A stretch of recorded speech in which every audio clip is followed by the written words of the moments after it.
It began like any other morning. The world outside was calm, the kind of quiet that makes you believe nothing could possibly go wrong. Birds were singing. Sunlight stretched lazily through the window. And yet, in just a few hours, that same light would fall on a scene no one could forget. Life has a strange way of shifting in an instant. When the ordinary collides with the eternal, and the line between life and death suddenly blurs. Harrison was a hardworking man, a husband, a father of two, and the kind of person who rarely took time for himself. He worked long hours as a construction supervisor, managing deadlines, safety checks, and endless stress.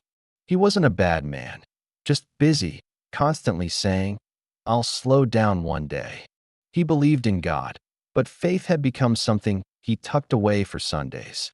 Church was more of a routine than a relationship. Deep down, he knew he was drifting spiritually, but he always told himself there would be time to fix that later.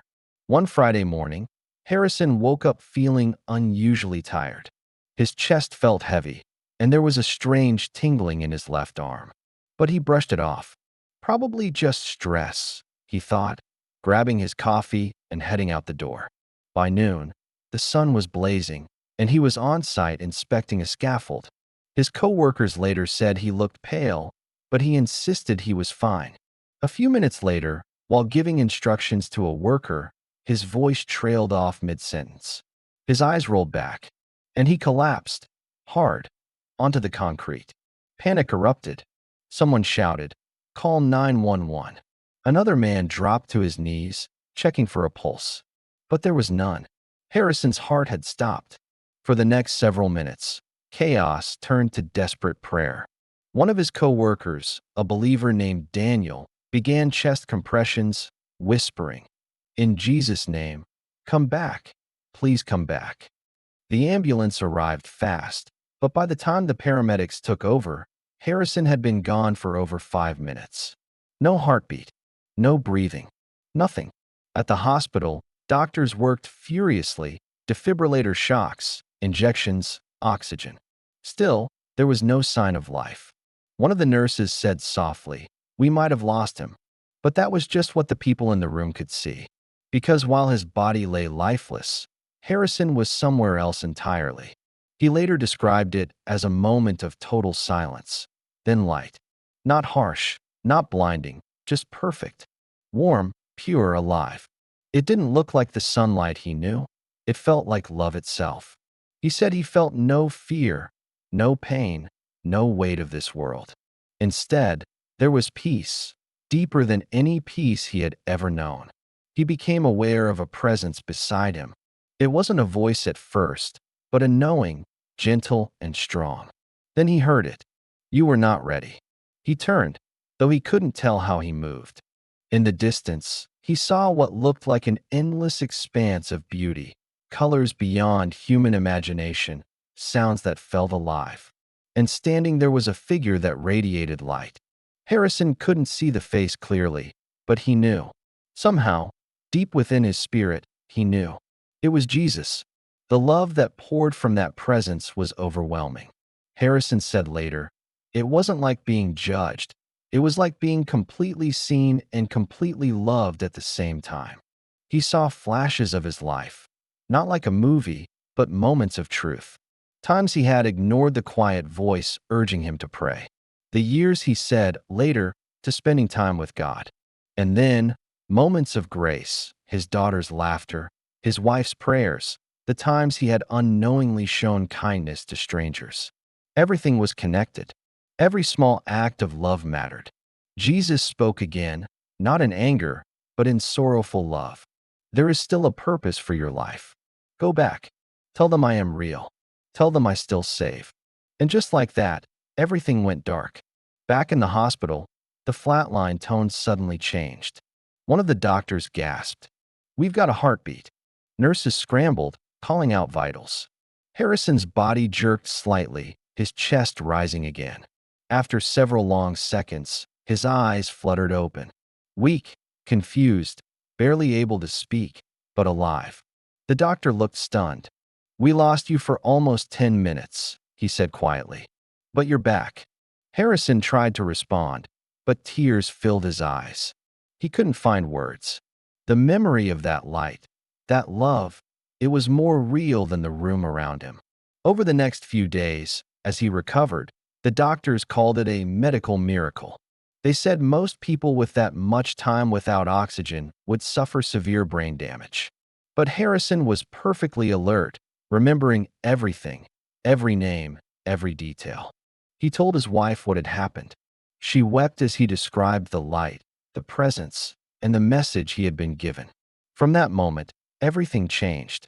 Harrison didn't return to his old life the same way. He still worked, but his priorities shifted completely.